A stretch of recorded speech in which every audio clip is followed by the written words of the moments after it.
Students, आज की इस वीडियो के अंदर मैं आपको मैक्रो इकोनॉमिक्स का एक टॉपिक डिस्कस करेंगे। टॉपिक का नाम है फॉरेन एक्सचेंज। फॉरेन एक्सचेंज, देखो फॉरेन एक्सचेंज क्या होता है? इंडियन करेंसी को छोड़ के जो करेंसी भी हमारी कंट्री में होती है उसको हम फॉरेन एक्सचेंज बोलते हैं। जैसे कोई हम डॉलर की बात कर रहे हैं, हम येन की बात कर रहे हैं, पाउंड की बात कर रहे हैं, दिनार की बात कर रहे हैं, ये सारी करेंसी हमारी कंट्री के लिए क्या है? Foreign exchange. इंडियन करेंसी को छोड़ के, इंडियन करेंसी क्या है? रुपी, रुपीज को छोड़ के जो करेंसी भी हमारी कंट्री में है वो हमारे लिए क्या है? Foreign exchange. एक होता है फॉरेन एक्सचेंज रेट, एक होता है foreign exchange rate. Foreign exchange rate होता है कि एक कंट्री की करेंसी को दूसरी कंट्री की करेंसी में कन्वर्ट करना।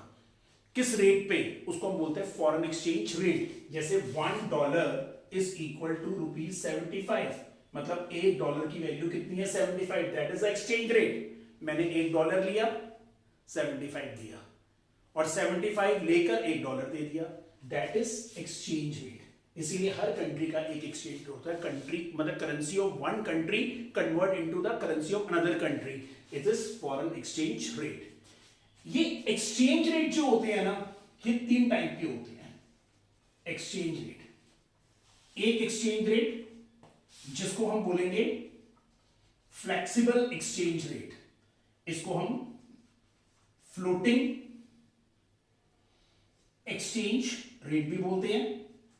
एक होता है फिक्स्ड एक्सचेंज रेट और एक होता है मैनेजिंग फ्लोटिंग एक्सचेंज रेट। जो एक्सचेंज रेट, जिस एक्सचेंज रेट को हम मार्केट डिमांड और मार्केट सप्लाई के थ्रू डिसाइड करते हैं, वो रेट होता है एक्सचेंज रेट फ्लेक्सिबल। मतलब depend on market demand and market supply. Fix exchange rate government decide करता है, और जिस एक्सचेंज रेट को मार्केट एंड गवर्नमेंट मतलब आरबीआई जो भी मिलकर डिसाइड करे, उस एक्सचेंज रेट को हम बोलते हैं फ्लेक्सिबल एक्सचेंज रेट। राइट। अब फ्लेक्सिबल एक्सचेंज रेट क्या है? It depend on the market demand and market supply. पहले फॉरेन एक्सचेंज रेट 1991 से पहले आरबीआई डिसाइड करती थी। जब न्यू इकोनॉमिक रिफॉर्म्स पॉलिसी हुई 1991 की, उसके बाद ये अथॉरिटी मार्केट के पास चली गई। अब मार्केट की डिमांड और मार्केट के सप्लाई के थ्रू ही फॉरेन एक्सचेंज रेट क्या होता है? डिसाइड होता है। फिक्स एक्सचेंज रेट जो होता है, ये स्पेशली गोल्ड के अंदर होता है। ये गोल्ड का एक्सचेंज रेट कौन डिटरमाइन करता है? गवर्नमेंट। तो ये कौन सा रेट होता है? गोल्ड। कुछ एक्सचेंज रेट गवर्नमेंट और मार्केट्स के थ्रू मिलकर डिसाइड होते हैं, उसको हम बोलते हैं मैनेजिंग फ्लोटिंग एक्सचेंज रेट। हम ये डिस्कस करते हैं फ्लेक्सिबल और फिक्स्ड। एक एक्सचेंज रेट हम पढ़ेंगे, हम fix exchange rate, fixed exchange rate. अगर फिक्स एक्सचेंज रेट जो किसके थ्रू डिसाइड होता है? गवर्नमेंट के थ्रू। अगर इस एक्सचेंज रेट में कोई भी चेंज आता है फिक्स में, वो चेंज को हम या तो बोलेंगे रिवैल्यूएशन या डिवैल्यूएशन। मतलब फिक्स एक्सचेंज रेट के चेंज को हम या तो रिवैल्यूएशन बोलेंगे या डिवैल्यूएशन। जब भी हम रिवैल्यूएशन या डिवैल्यूएशन की बात करेंगे तो समझ लो कि किस एक्सचेंज रेट में चेंज आ रहा है? फिक्स्ड। और ये किसके थ्रू हो रहा है? गवर्नमेंट के थ्रू। एक होता है फ्लेक्सिबल एक्सचेंज रेट।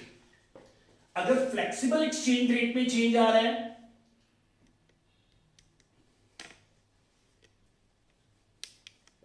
तो इस चेंज को हम बोलेंगे appreciation and depreciation. Appreciation means जैसे this is due to market demand and market supply. ये मार्केट की डिमांड और market supply, this is a free floating system. मतलब ऑटोमेटिकली डिमांड के अंदर जब भी फॉरेन एक्सचेंज की डिमांड में चेंजेस आएगा या सप्लाई में चेंज होगा तो ये रेट में एप्रिसिएशन और डेप्रिसिएशन होता रहेगा। एप्रिसिएशन मींस पहले $1 हमारा 70 का था, अब $1 की वैल्यू 65 हो गई। इंडियन करेंसी की वैल्यू एप्रिशिएट हो गई। यहां पर क्या हो गया, एप्रिसिएशन, तो मतलब value of domestic currency increase in term of foreign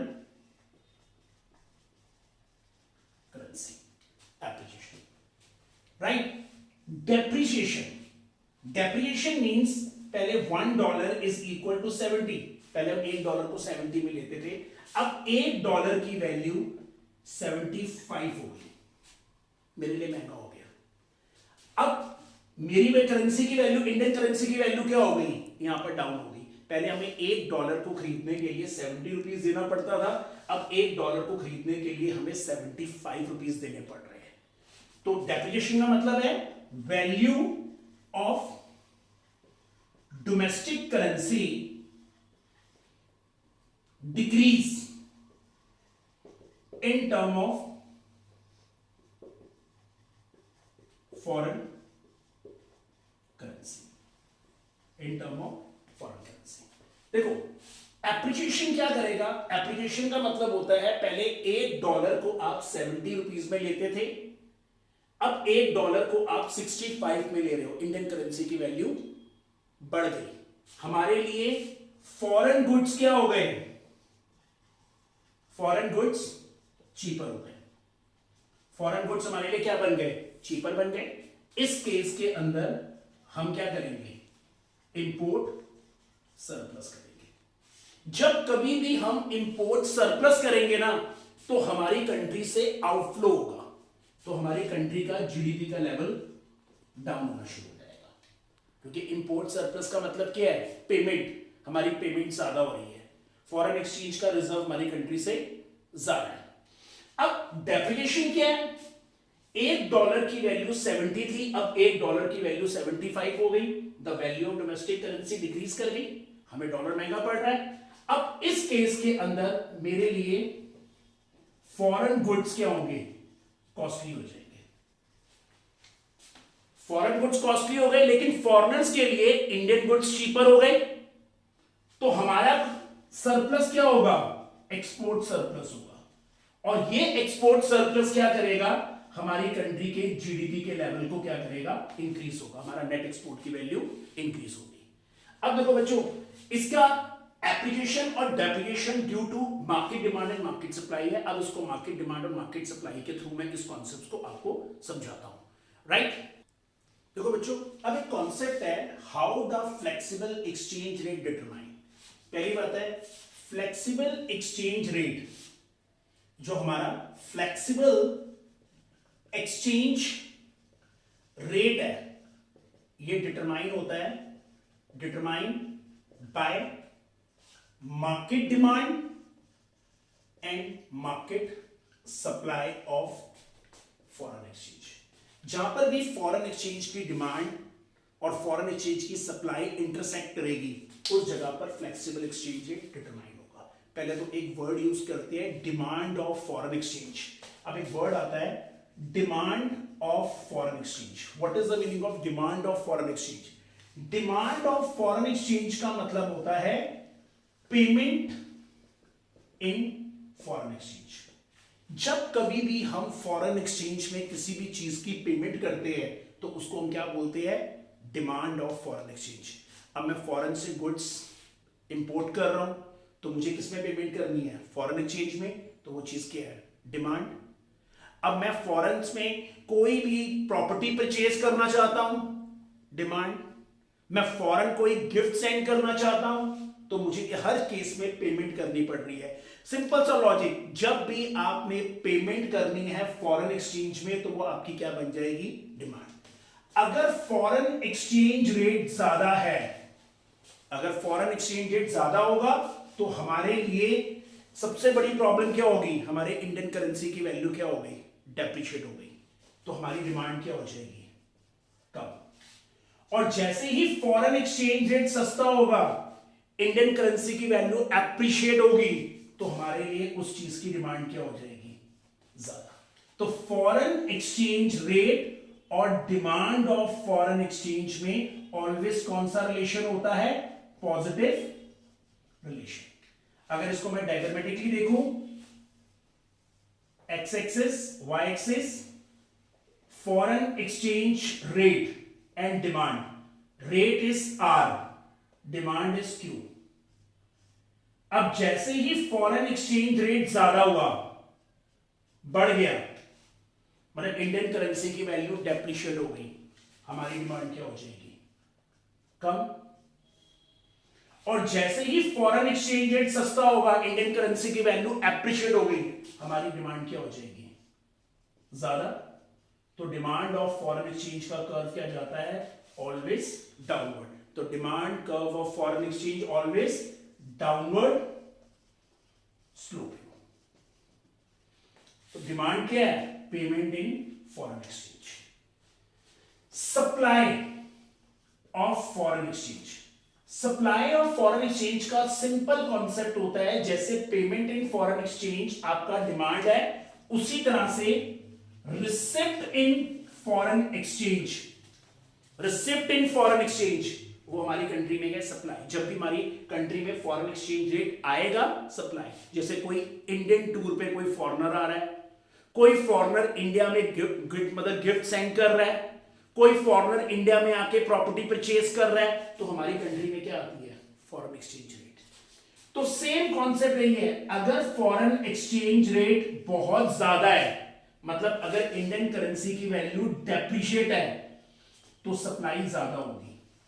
क्योंकि इंडियन करेंसी की वैल्यू डेप्रिशिएट है, तो उनकी करेंसी के लिए क्या हो गई? उनके लिए एप्रिशिएशन हो गई, तो हमारे लिए सप्लाई क्या होगी? ज्यादा।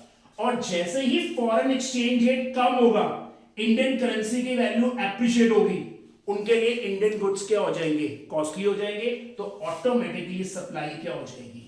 कम। यहां पर सप्लाई ज्यादा होने का मतलब है इंडियन गुड्स चीपर, और यहां पर इंडियन गुड्स उनके लिए क्या हो गए? कॉस्टली। राइट। तो सप्लाई का कर्व क्या है? Foreign exchange rate and supply. Rate is R, supply is Q. जैसे ही फॉरेन एक्सचेंज रेट ज्यादा होगा, सप्लाई भी क्या होगी? ज्यादा। और जैसे ही फॉरेन एक्सचेंज रेट कम होगा, सप्लाई भी क्या होगी? कम। तो फॉरेन एक्सचेंज की डिमांड और सप्लाई का कर्व क्या होगा? हमेशा अपवर्ड स्लोपिंग। अब फॉरेन एक्सचेंज रेट को हम डिटरमाइन किसके थ्रू कर रहे हैं? Market demand and market supply of foreign exchange. Demand means payment in foreign exchange, supply means receipt in foreign exchange. और डिमांड का फॉरेन एक्सचेंज रेट के साथ नेगेटिव रिलेशन है, और सप्लाई का फॉरेन एक्सचेंज के साथ एक पॉजिटिव रिलेशन है। राइट। अब डिमांड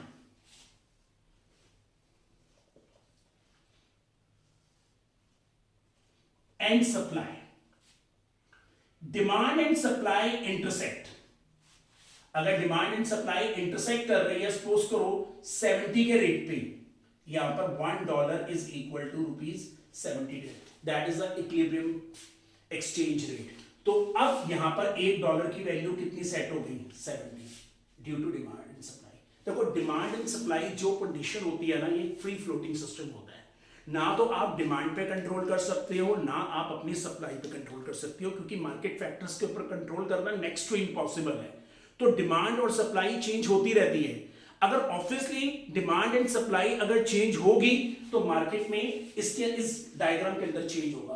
और कोई भी फ्लेक्सिबल एक्सचेंज रेट में चेंज आता है, अगर कोई भी फ्लेक्सिबल एक्सचेंज रेट में कोई भी चेंज आता है, उस चेंज को हम क्या बोलेंगे?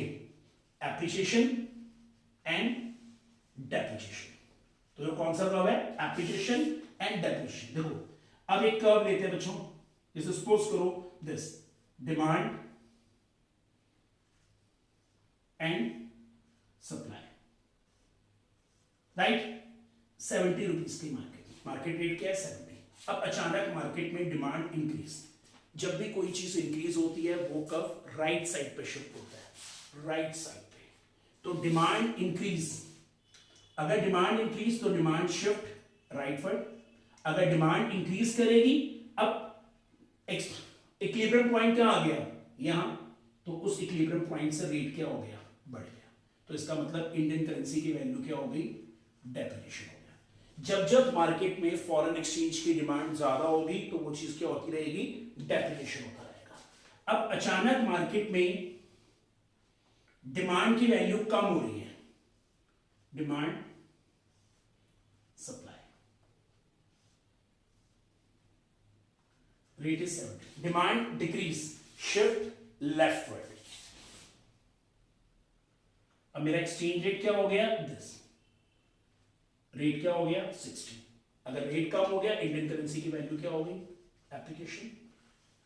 क्योंकि फ्री फ्लोटिंग सिस्टम में जब भी डिमांड सप्लाई में कोई भी चेंज आएगा उस चेंज को या तो एप्लीकेशन बोलेंगे या depreciation. Application means Indian currency की वैल्यू बढ़ गई, इंडियन करेंसी की वैल्यू बढ़ने का मतलब हमारे लिए फॉरेन गुड्स चीपर हो गए और उनके लिए इंडियन गुड्स कॉस्टली हो गए, राइट। डेप्रिसिएशन का मतलब होता है हमारी करेंसी की वैल्यू गुड कम हो गई, अब हमारे लिए फॉरेन गुड्स कॉस्टली हो गए, उनके लिए इंडियन गुड्स चीपर हो गए, राइट। अब मार्केट में सप्लाई इंक्रीज कर रही है, पहले डिमांड सप्लाई, रेट इज 70, अब supply increase, supply shift leftward, then new equilibrium point is this, rate decrease. अब रेट कम हो गया, इंडियन करेंसी की वैल्यू क्या हो गई, application. And again demand supply, अब supply is decrease, supply decrease and supply shift leftward, क्योंकि राइट का मतलब इंक्रीज, लेफ्ट का मतलब डिक्रीज, मैंने लेफ्ट साइड को ले लिया। The rate is 70, now equilibrium is this, 70 का 80 हो गया, इंडियन करेंसी की वैल्यू क्या हो गई, डेप्रिसिएशन। क्योंकि मार्केट्स के अंदर कभी भी चेंज होगा तो वो चेंज या तो एप्लीकेशन होगा या डेप्रिसिएशन होगा, राइट बच्चे। देखो हमने ये कॉन्सेप्ट्स पढ़ा, foreign exchange rate, flexible, floating, ये सारे के मैंने आपको छोटे छोटे कॉन्सेप्ट समझाए, डिमांड क्या होती है, सप्लाई क्या होती है, this is very easiest chapters. और ये चैप्टर्स मोस्टली बोर्ड के अंदर केस स्टडीज की फॉर्म में आता है, केस स्टडीज की फॉर्म के अंदर ये चैप्टर पूछा जाता है। मैंने इस चैप्टर्स को पूरे का पूरी पीडीएफ अपने टेलीग्राम के लिंक पे डाली हुई है, अगर आपको वीडियो अच्छी लगी हो तो सब्सक्राइब करो वीडियो को और लाइक करो, और मेरा टेलीग्राम का लिंक ज्वाइन करो, और ज्वाइन करके स्पेशली ये पीडीएफ डाउनलोड करो और पर्सनली अपने डाउट पूछो। All the best.